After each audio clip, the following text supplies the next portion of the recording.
mean, these halls are everywhere in the country, but they don't seem to exist particularly in the south anyway, because I haven't been looking for 8 weeks, I haven't been looking for 8 months, I've been looking for 8 fucking years, because it's never been easy here, I tell you.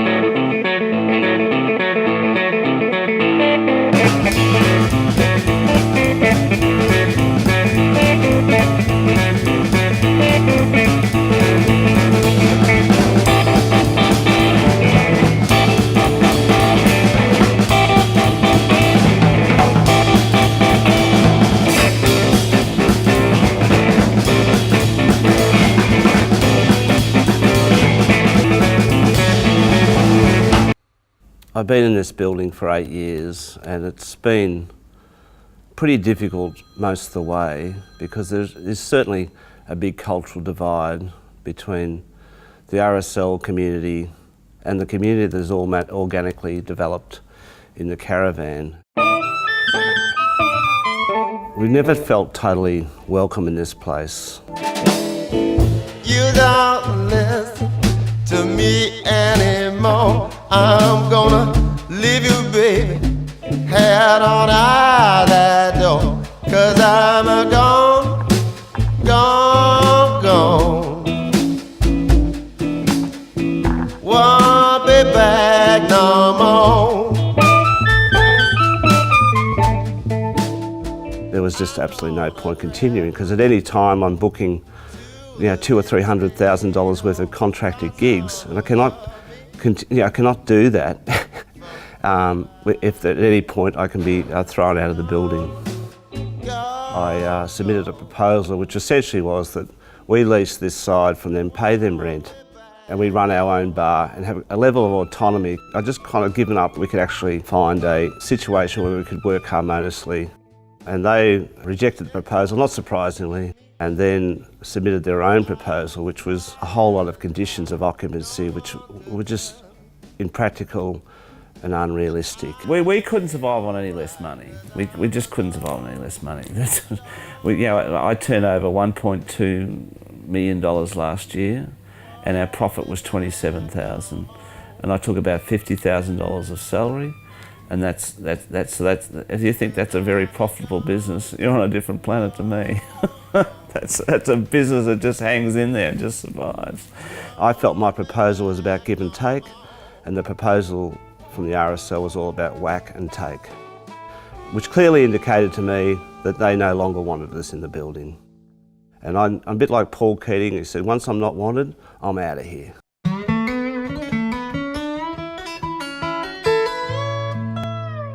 It was about 2004, was my wife at the time, Lynn's 50th birthday, and I engaged a local songstress, Tracy Miller, to come down and do a gig in the lounge room. It was just such a fabulous night, and I thought, why don't we do this again and just do it on a basis where we charge people 10 or 15 bucks, maybe 20 bucks to get in, and we just gave the whole door to the act. We had a life situation where I had a disabled child with muscular dystrophy, and we couldn't, who required 24/7 care, so we couldn't get out a lot. So the whole idea of the Live in the Lounge, is what we titled it, was to bring the world to us. One night with Dave Graney, I remember Dave Graney and Claire Moore peering in our doorway and thought, what the hell is this? What the hell have we got ourselves into here?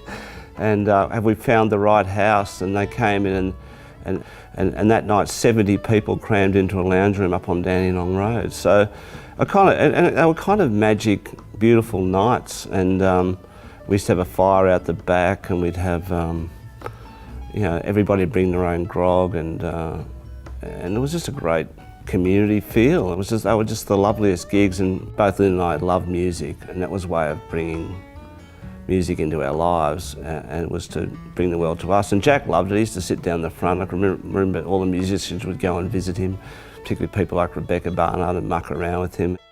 He was onto it. The minute I met him, he had this sparkle in his eye, and he was like his father. He was humorous and sweet. There was something so sweet about him.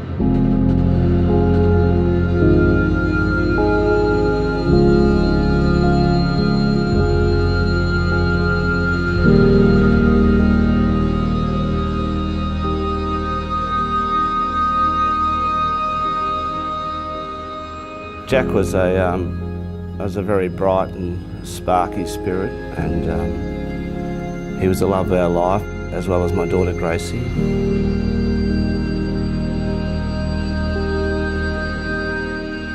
Oh, he was adorable. He was so sweet. I feel so privileged to have met him in his short life, you know. And oh, it's sad. You know, they lost a son. Unimaginable, but still managed to carry on and run a venue and, you know, keep living. Still managed to keep living. My son Jack died in 2007, and I just couldn't ever do a house gig after that. I felt like that was the thing we did with him, and it was just too hard to do that again. So our whole life was through his 21 years was a grieving process, because it was all about a steady deterioration in condition, and he required in the last 10 years, you know, 24/7 care. I think that's part of that community we had around us that supported us with Jack, was also the same community that also gravitated towards the music thing. That's why you wonder why I could suddenly get a crowd like that, because we already had this great network of friends and family who would support us a lot through, you know, the situation with Jack, and they also happened to coincidentally be lovers of music.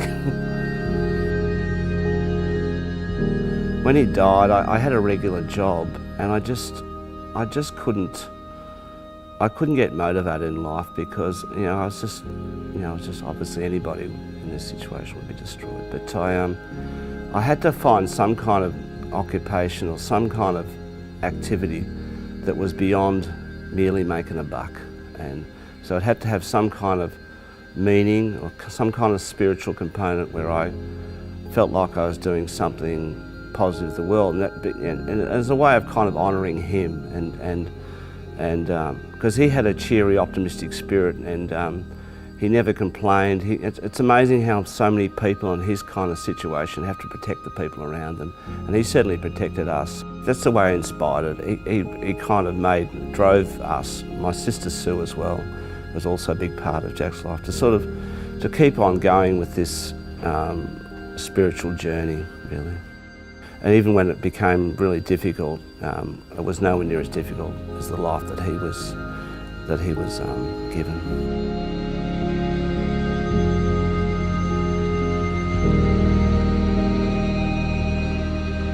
My son Jack was undoubtedly the inspiration that drove the Caravan through all these 10 years. He was a much loved boy by everybody.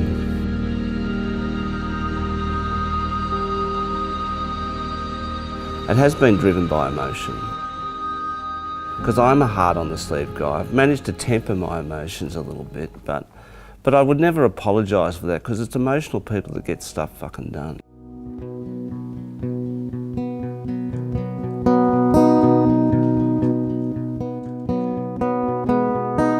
It started off as my lounge room, but I think it became everybody's lounge room. Did I see you yesterday, or are you still right here? When you're caught up in the moment, nothing's really clear.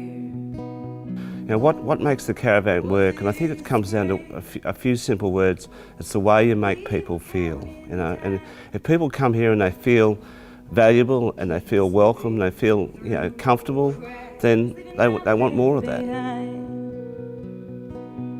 And were we in a dream? I I think it's they sense there's a care. I often hear from musicians they like when they arrive at a venue to be greeted by somebody that cares and is interested in them, and who's interested in the sound and the quality of all aspects of the gig. And that's just the care factor, and they sense that. They like to be known as musicians and treated with respect rather than the entertainment provided. And I think that's kind of at the heart of it, not just something people put on for a bit of acoustic background, something where the music is front and centre and of paramount importance to everybody in the room.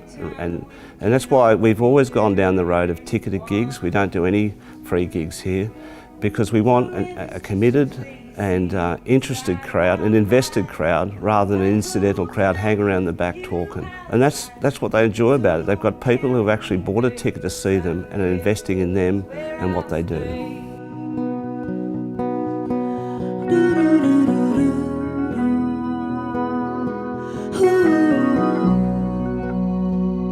We've managed to make it sound good, and it has got a nice stage and a bit of lighting.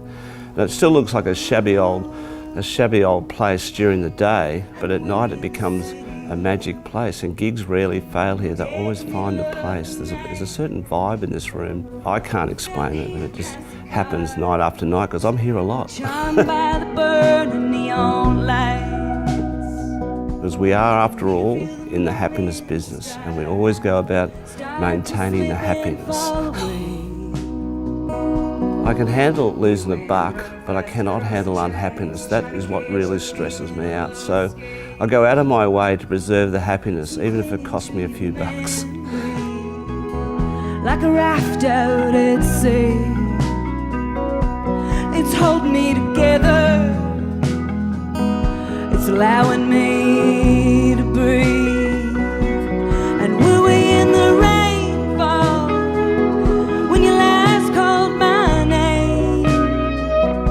Still echoes through the canyons of my heart. You'll never fade away. And so for me, standing quietly at the back of the room, what I love is seeing people leave and having been changed by their experience in this room. They take away something from the room, and that's an enormously powerful kind of feeling, I guess, and very satisfying. And that for me is happiness, where people can come and somehow feel something emotionally. That's for me, that validates the art for me. Forever is where I'll stay.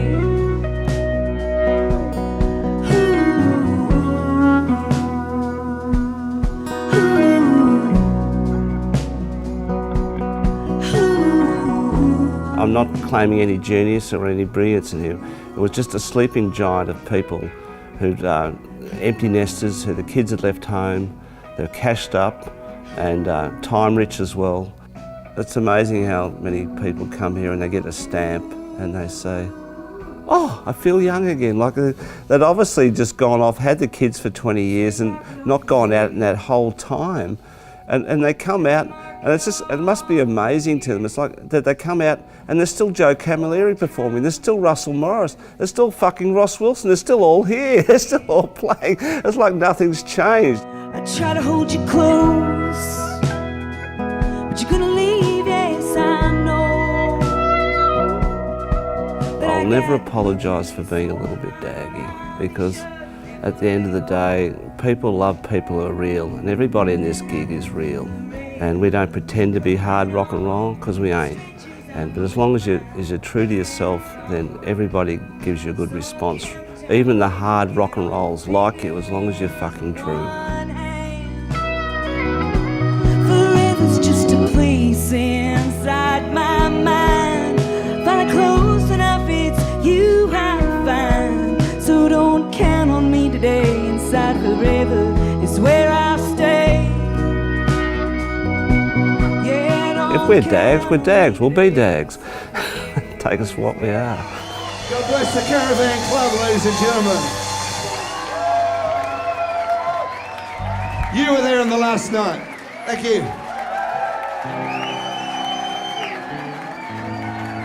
Don't ever forget it. This is it, folks. It's it. 10 years. It's it. 10 extraordinary, fabulous years. I wasn't expecting this at all, but it's for me it's just so empowering to have all the wonderful people. I'm constantly humbled. I can't believe it all happened. I don't know it happened. It's just a hobby that got way, way out of control. So I'd just like to thank you all for coming. It's just been a wonderful, wonderful night. Thanks very much. Peter Foley, everyone! Change the fabric of Melbourne's music and put Oakleigh on the map.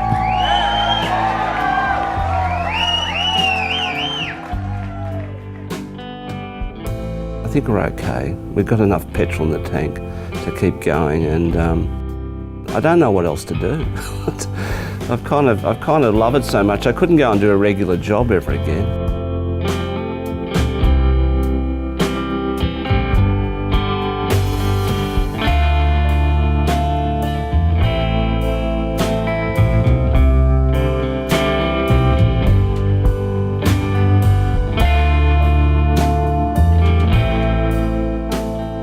It wasn't ever planned, it was just an accidental thing, and I think I've been carried along by the caravan more than I've carried the caravan along, really.